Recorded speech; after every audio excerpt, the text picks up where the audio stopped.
పిల్లల్ని పెంచడం అనేది ఒక బ్యూటిఫుల్ జర్నీ. ఇది లవ్ మరియు వారిని ఉత్తమ స్వభావం కలిగిన వ్యక్తిగా, ఉన్నత వాల్యూస్ ఉన్న పర్సన్ గా మార్చడానికి సహాయం చేస్తుంది. మీరు ఎప్పుడైనా గమనించారు, మనం మన పిల్లల పట్ల ఎలా ప్రవర్తిస్తున్నామో వారు కూడా అలానే బిహేవ్ చేస్తారు. ఎందుకంటే వాళ్ళు మిమ్మల్ని చూసి నేర్చుకుంటారు. మనం చేసేది good or bad, right are wrong, మనం మాట్లాడేది ఏదైనా సరే వాళ్ళు మనల్ని ఫాలో అవుతారు. పిల్లల బిహేవియర్ బట్టి వాళ్ళ పేరెంట్స్ పెంపకాన్ని డిసైడ్ చేసేయచ్చు. ఫర్ ఎగ్జాంపుల్, ఇద్దరు పిల్లల్ని తీసుకోండి.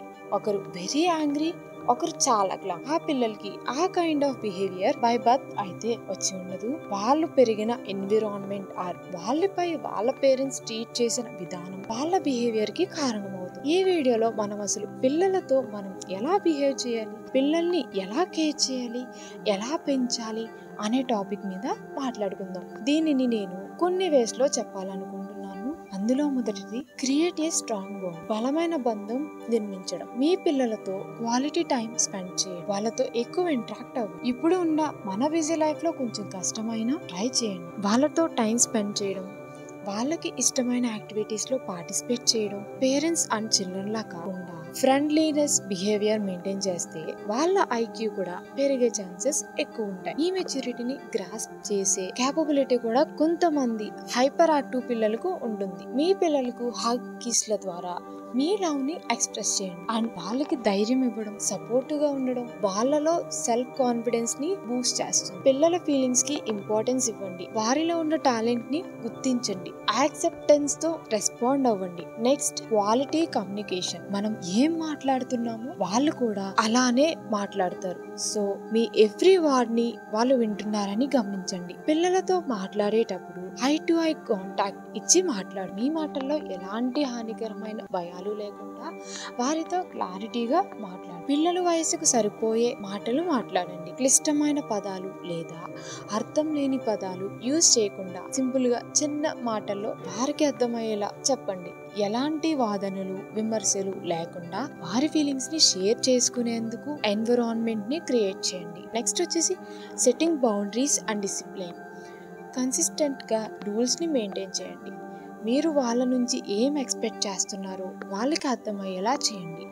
వాళ్ళ బిహేవియర్ బాగాలేకపోతే యాంగ్రీ వేలో కోపంగా రెస్పాండ్ అవ్వకుండా వాళ్ళకి అర్థమయ్యేలా చెప్పండి. వాళ్ళు ఏదైనా మంచి పని చేసినా ఆర్ మంచి యాక్టివిటీ చేసినా దానికి ఒక రివార్డ్ రూపంలో ప్రెజెంట్ చేయండి. Encouraging positive behaviour. వాళ్ళని పాజిటివిటీకి రోల్ మోడల్గా మార్చండి. ప్రస్తుతం సొసైటీలో ఉన్న నెగటివిటీలోనే ఎంత పాజిటివ్గా ఉండాలో నేర్పించండి. మీరు వాళ్ళలో ఏం బిహేవియర్ చూడాలి అనుకుంటున్నారో అదే బిహేవియర్తో వాళ్ళతో ఇంటరాక్ట్ అవ్వండి. అప్పుడే మీరు వాళ్ళలో చేంజెస్ చూడగలరు. మీరు వాళ్ళకి చేసి చూపించే ప్రతి యాక్టివిటీలో ఒక గుడ్ ఎగ్జాంపుల్ ఉండేలా చూసుకోండి. వాళ్ళ ఫ్రీడమ్ ని ఎంకరేజ్ చేయండి. వాళ్ళ వయసుకు తగ్గట్టు వాళ్ళకి రెస్పాన్సిబిలిటీస్ ఇవ్వండి. వాళ్ళు ఏం అచీవ్ చేసినా దానిని సెలబ్రేట్ చేయండి. వాళ్ళు చేసిన ప్రతి యాక్టివిటీలో క్రియేటివిటీని ఎంకరేజ్ చేయండి. వాళ్ళ ఇమాజినేషన్కి, ఇన్నోవేషన్కి ఒక ఆపర్చునిటీ క్రియేట్ చేయండి. Next, encourage a positive self image. Self respect build చేసుకునేలా చేయండి. మీ పిల్లలకి హెల్ప్ చేసే క్వాలిటీని పెంచండి. సొసైటీ గురించి తెలిసేలా చేయండి. సొసైటీలో ఎలాంటి వాల్యూస్ ఉండాలో తెలిసేలా చేయండి. ఎవ్రీ టైం ఎనీథింగ్ ప్రిడిక్ట్ చేసేలా మీ పిల్లల్ని పెంచగలిగితే you will be the successful parent. ఈ వీడియోలో నేను గమనించిన పేరెంట్స్ బిహేవియర్ ని బట్టి కొన్ని పాయింట్స్ తీసుకుని కొంత రీసెర్చ్ చేసిన వీడియో. ఈ వీడియో మీకు నచ్చినట్టయితే లైక్ చేయండి, షేర్ చేయండి, సబ్స్క్రైబ్ చేయండి. Thanks for watching.